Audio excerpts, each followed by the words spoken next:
You say that the pedigree is the foundation of the horse, which sounds obvious, I suppose, really, but is that something that form students tend to ignore? Well, if I put it this way, I think most people don't look at pedigrees. They don't look at breeding at all. They know the sire.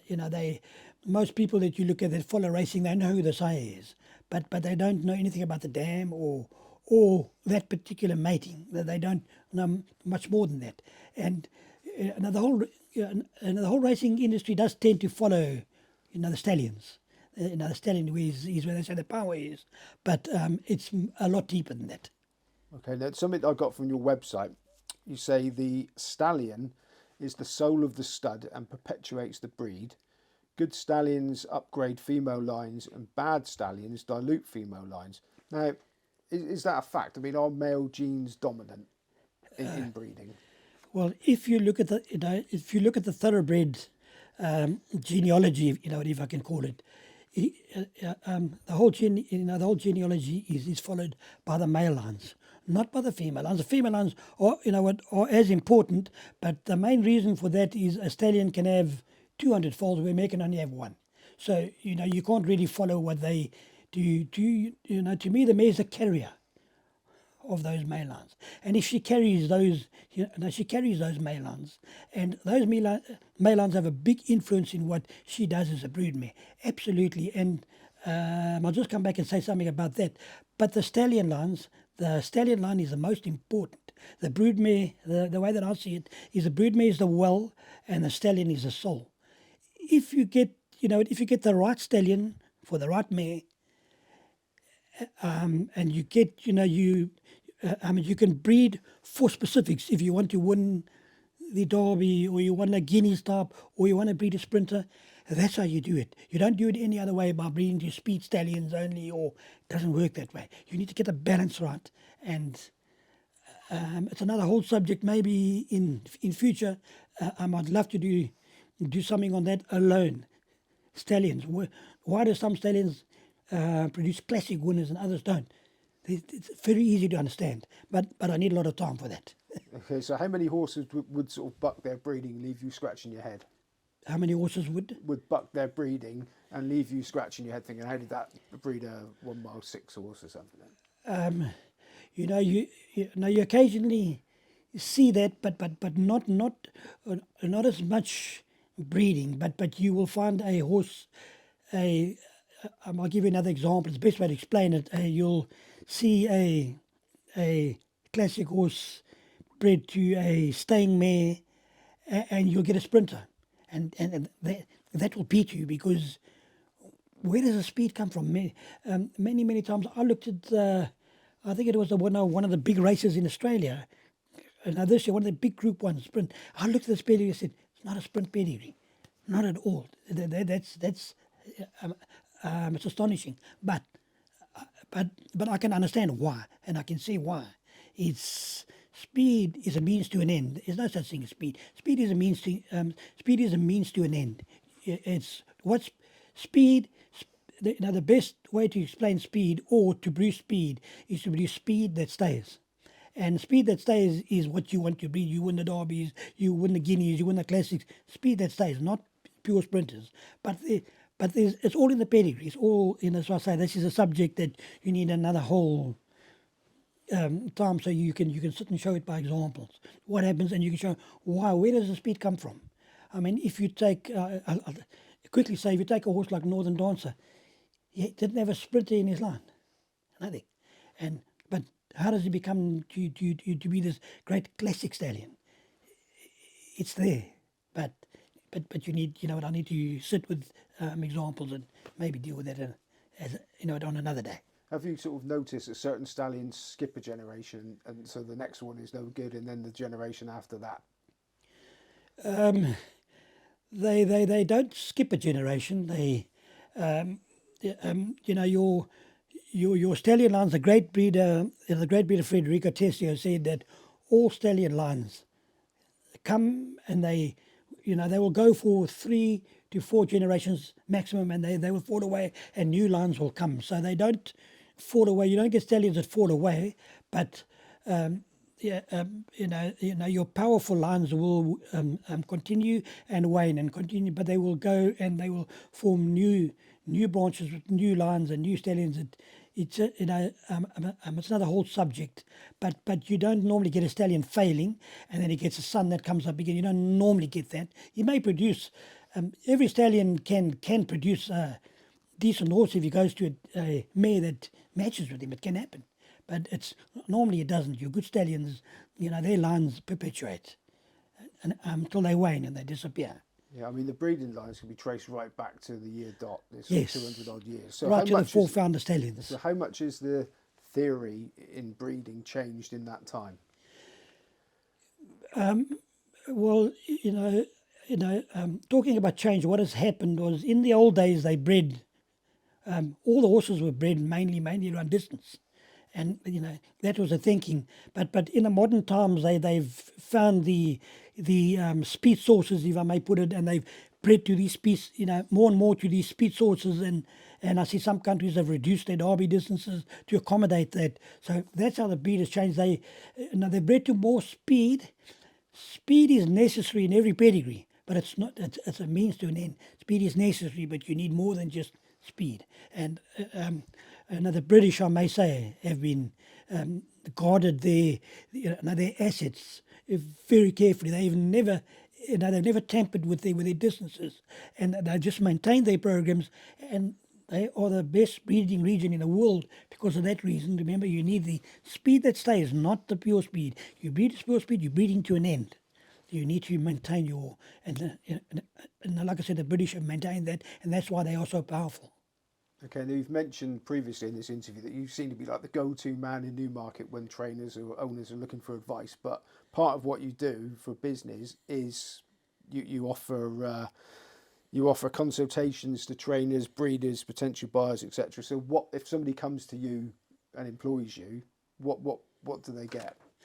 Okay, just before I give you answer to that, a lot of people haven't come yet. I've offered, gone out publicly and said I will be available at the sale. And I've hardly had a call. I've had the odd call. People, I think it stems from people still don't believe that this is. There's actually so much truth in what I'm saying, and that's why I started the program. I started, the Pedigree To Win is because I want to show people that it's not just what I'm saying. Look, I'll show you race by race. Follow this, and you will see. You can understand racing, and that's the same with Dylan. Somebody asked me last week. They said to me, we've all been wondering. This person hadn't met me before. Said we've all been wondering why Dylan has become so successful all of a sudden. Where does this come from? So I said, because it's attention to the pedigree.